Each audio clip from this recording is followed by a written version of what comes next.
Hello, this is George McRae again.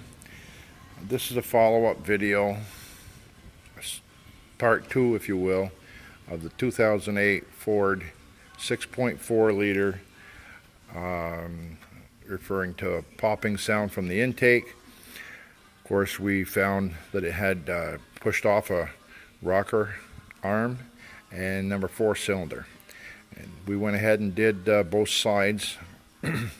And unfortunately, we had a problem. I'm not accustomed to having problems. Usually things go pretty smoothly. In the first video, I did demonstrate that I pre-cranked the engine, make sure the valves were good, watched everything as I went, and it seemed fine. But when I started it up, it went approximately a few seconds. As soon as the engine got to engine idle and the oil pressure was built, it started popping again violently. So I took it and put the scan tool on it, and number 3 cylinder was showing a failure. So now I'm thinking, what could possibly have happened? All new parts. I know I put everything in well, properly. And so I said, well, this engine had excruciatingly bad oil. I mean, it took me an hour to drain the oil out of this thing. I had to run a screwdriver into it first, and then I ran a coat hanger around the inside of the base, and it kept coming out in clumps. This right here is a demonstration of the type of material. If you can tell, that's a pretty thick chunk of crap. Well, it was like dozens and dozens of pieces like this that came out, and the thing would go. It was very thick oil, almost to the point that a stir stick would stand up in the pail when it was cold. It took, like I said, an hour to drain the oil. So now at this point, I've got a failure, and I'm concerned that it may have had a stuck valve because of the engine being so dirty inside. I didn't realize, but this engine had possibly been 30 or 40,000 miles since it had the oil changed. The customer supplied his driver with the parts, and it was the driver's responsibility to do the oil changes. Apparently they weren't doing them. Probably selling the parts, whoever knows, and just ran the truck. I guess he was employed there for 2 years. So I talked to them, and they said approximately 35,000 miles this truck went in 2 years. So that's what I believe happened. The carbon and soot built up around the valve stem on that one enough. I'm sure all of them were dirty, but that one there happened to stick. And what happened is, if I can find the right one here. Where did it put it? Okay, I should have had that ready before I started the video. Alright, so this is the brand new rocker that I had just installed. And this side here, as you can see, looks fine. But on this side, there's a big chunk taken out of it. I don't know if you can see that. Yeah, there's a big chunk right there taken out of it.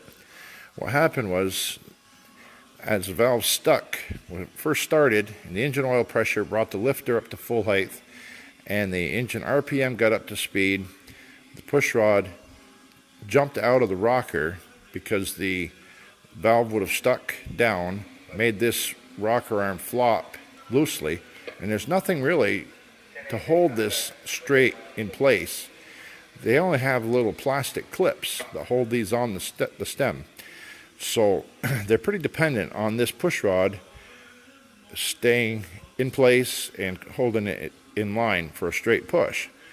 But it went right by, took that chunk right out of that rocker, and my opinion is that this piece right here, you can see, we talked about this before, the little floater tip on the end that rides on the bridge that supports and pushes down on the 2 valves, of course a 4 valve cylinder.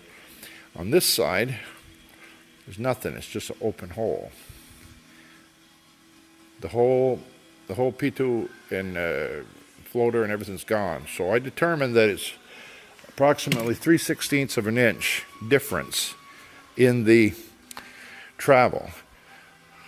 So unfortunately, the poor valve stuck and knocked the rocker off. The push rod went by, chipped it away, and now I've of course gone through and put in fuel filters, kits, air filter, and oil filter, and she's ready to go. Of course, I got the engine still with the valve cover off. I'm going to go around and turn the switch on. I'll pause. Okay, so now I've turned the ignition switch on, so she's ready to go. And like I said, I suppose I could have checked the oil earlier and see that I had such a bad problem. Who would expect? Usually you wait until you're all done your job.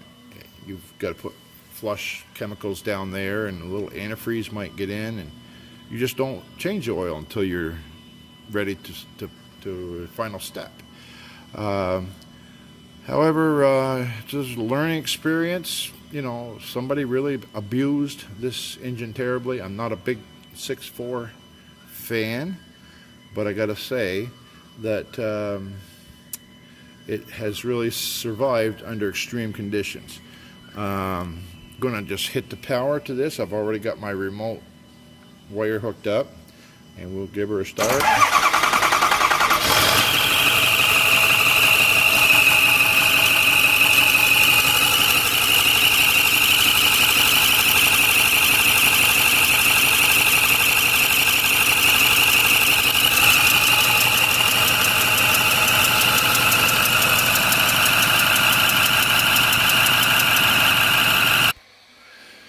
So I guess the moral of the story is, the more I learn about vehicles, the longer I've been in this business, the less I trust them.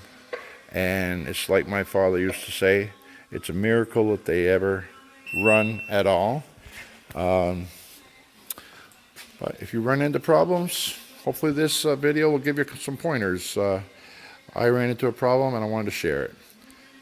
Thank you for watching.